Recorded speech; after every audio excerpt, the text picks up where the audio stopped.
Jamuna TV news দেখলাম।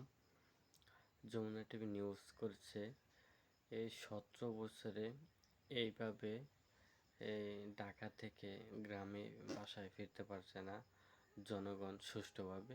এবার সুষ্ঠুভাবে ফিরছে বাসায় গ্রামে। এটা মিডিয়ার সংবাদ প্রচারণা করছে। এরকম মিথ্যা মিডিয়া, এরকম গজব মিডিয়া এখনও কেমনে এইভাবে থাকে? এই মিডিয়াগুলো তো একসময় আওয়ামী লীগের দালালি করছিল।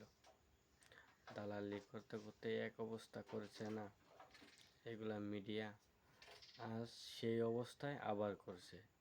এইভাবে প্রচারণা করছে এই মিডিয়াগুলা, যেটা অবশ্যই সত্যকে সত্য বলবে, কালোকে কালো বলবে। এটাই আমরা চাই। সত্যকে সত্য প্রকাশ করুক, কালোকে কালো সেই প্রকাশ করুক, মুখোশ খুলে ফেলুক কালোর। সত্যের জয় হোক, মিথ্যা পরাজয় হোক, আমরা এটাই চাই। কিন্তু আজকে এই মিডিয়ায় আপনার দেখবেন আনতে পারে ভালো কিছু। এই মিডিয়ার প্রচারণায় অনেক কিছু হতে পারে আগামী দিনে। সেই মিডিয়া দখল করেছে বিএনপি। সুষ্ঠুভাবে কেমনে বাসায় ফিরল এবার?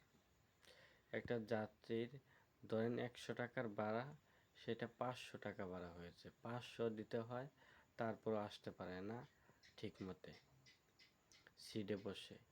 এরকম চাঁদাবাজির দুর্নীতি লিপ্ত হয়ে উঠছে একের পর এক বিএনপি। এইভাবে দেশ কখনো আগাবে না। জনগণকে কষ্ট দিয়ে, জনগণকে এইভাবে পথে পথে দাঁড়িয়ে এইভাবে দেশ আগাবে না। জনগণ এটা চেয়েছে না। কেমনে আজকে দেখেন 50 টাকা ভাড়া 100 হয়েছে, 100 টাকার ভাড়া 600 800 হয়েছে, তারপরে সিট পায় না, বসে আসতে হয়। অনেকজন আসতেও পারে না, ঢাকায় রয়ে গিয়েছে। এই এক অবস্থা হয়েছে এবার। চাঁদাবাজি আর সিন্ডিকেট কারে কয়? এইভাবে সিন্ডিকেট হলে তো এই দেশ আর থাকবে না। এইগুলা মিডিয়াকে বয়কট করার দরকার। এইগুলা মিডিয়া কেন এরকম করবে? এই মিডিয়ার কারণে তো আজকে বিএনপি এত রায় পেয়েছে। এইভাবে শক্তি হয়ে দাঁড়িয়েছে বিএনপি। তারা জুলুম করছে একের পর এক। তাদেরকে তারা মিথ্যা এটা বলবে, এটা না বলে তারা সত্য প্রকাশ করে এই মিডিয়াগুলা। এই মিডিয়ার জন্য আজ আমাদের এই অবস্থা।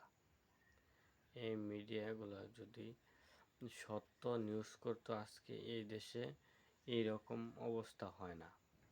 এই দেশ আরও এগিয়ে যায়। এই মিডিয়া দুর্নীতি সিন্ডিকেট ভাঙতে পারে। কিন্তু সেই মিডিয়া আপনি লাখ লাখ কোটি মিলিয়ন টাকা খেয়ে ফেলছে।